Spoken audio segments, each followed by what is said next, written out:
Hello dear student, आप सभी का बहुत बहुत स्वागत है हमारे यूट्यूब चैनल में। तो डियर स्टूडेंट, आज का ये जो वीडियो बहुत ही इम्पोर्टेंट होने वाला है, क्योंकि आज हम बताएंगे क्लास 8 का हिंदी चैप्टर 10 ईर्ष्या तू न गई मेरे मन से। ठीक है, अभी तक आपने 1 से लेकर 9 तक जो है हिंदी का क्लास 8 का हिंदी का जो है प्रश्न अभ्यास नहीं देखे हैं तो हमारे चैनल को प्लेलिस्ट में जाइएगा, वहां पे आपको मिल जाएगा। तो चलिए इसका जो है इस निबंध को आप लोग पढ़ लीजिएगा और हम चलते हैं इसका प्रश्न अभ्यास। इसका जो है प्रश्न अभ्यास हम इस वीडियो में बताएंगे। तो यहाँ का रहा है प्रश्न अभ्यास पाठ से। पहला है, वकील साहब सुखी क्यों नहीं है। वकील साहब सुखी क्यों नहीं है, इसका जो है उत्तर आप लोग इस प्रकार से लिखिएगा और एग्जाम में जो है भर भर कर नंबर लीजिएगा। तो यहाँ पे वकील साहब खुशी क्यों नहीं है, उत्तर में लिखेगा वकील साहब को धन संपत्ति की कोई कमी नहीं थे। उनके पास जो धन संपत्ति की कोई कमी नहीं थी और न ही पुत्र पुत्री की कमी थी, और उनके पास जो है उनकी सुंदर पत्नी भी थी, लेकिन वह सुखी नहीं थे क्योंकि उसके हृदय में ईर्ष्या रूपी आग सदैव पीड़ा पहुंचा रही है। उसके बगल का एक बीमा एजेंट की चमक दमक आमदनी गाड़ी इत्यादि सभी उन्हीं को क्यों नहीं हो जाता, अर्थात किसी दूसरे को सुख सुविधा या आय क्यों। ईर्ष्या के कारण वे सदैव चिंतित और दुखी रहा करते। वह सब सुख रहते हुए भी दुखी रहते हैं। इसका जो है उत्तर यही हो जाएगा। दूसरा करा है, ईर्ष्या को अनोखा वरदान क्यों कहा गया है। ईर्ष्या को अनोखा वरदान क्यों कहा गया है, इसका जो है उत्तर इस प्रकार लिखिएगा आप लोग।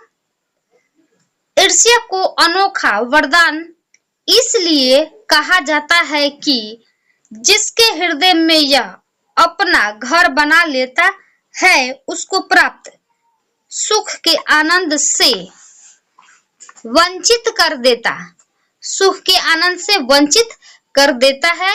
ऐसा व्यक्ति जिसके हृदय में ईर्ष्या होती उसे अप्राप्त सुख दंश की तरह कर देती है। तो आपके मन में जो है ईर्ष्या रहेगा तो आप सुखी कभी नहीं रहेंगे। अब देखिए तीसरा कह रहा है, ईर्ष्या की बेटी किसे और क्यों कहा जाता है। तीसरा प्रश्न है, तो इसका उत्तर आप लोग देख लीजिए, बहुत ही अच्छा इसका उत्तर है। ईर्ष्या की बेटी निंदा को कहा जाता है। ईर्ष्या की बेटी निंदा को कहा जाता है। जिसके पास ईर्ष्या होती है वह दूसरे को निंदा करता है। ईर्ष्यालु व्यक्ति सोचता है कि अमुक व्यक्ति यदि आम लोगों के नजर से गिरा जाए तो उसका स्थान हमें प्राप्त हो जाएगा। इस प्रकार निंदा ईर्ष्यालु व्यक्ति का सहायक बनकर ईर्ष्या रूपी आग को और भी अधिक बढ़ा देती है।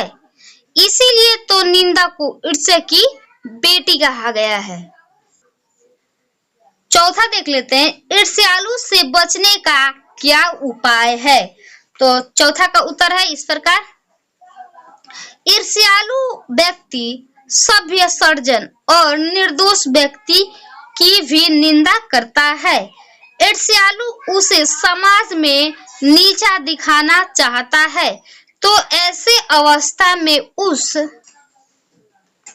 व्यक्ति को चाहिए कि वह अपनी कमजोरी को देखे और उसे दूर कर उसे प्रभावित करे कि ईर्ष्यालु व्यक्ति के हृदय में स्थित ईर्ष्या निकल जाए। यही उससे बचने का उपाय है। पांचवा कह रहा है, ईर्ष्या का लाभदायक पक्ष क्या हो सकता है? ईर्ष्या का जो है लाभदायक पक्ष क्या हो सकता है? इसका उत्तर इस प्रकार है, ईर्ष्या से स्पर्धा होती है। जब स्पर्धा की बात ईर्ष्या से होती है तो वह आदमी अपने कर्म के बदौलत अपने प्रतिद्वंदी को पछाड़ना चाहता है। इससे ईर्ष्यालु व्यक्ति में उन्नति होती है। इस प्रकार स्पर्धा का लाभदायक पक्ष साबित हो सकता है। अब हम देखते हैं, अब कह रहा है पाठ से आगे। हमने बता दिया पाठ से जो आपके जो है निबंध में दिया है उसमें से क्वेश्चन आपको पूछा है वो हमने बता दिया। अब कह रहा है पाठ से आगे, यानी कि इस पाठ से जो है बाहरी का जो है क्वेश्चन पूछ रहा है। नीचे दिए गए कथनों का अर्थ समझाएं। कौन कर रहा है? जो लोग नए मूल्यों का निर्माण करने वाले हैं वे बाजारों में नहीं बरसते, वे शोहरत के पास भी नहीं रहते। इसका अर्थ बताना है।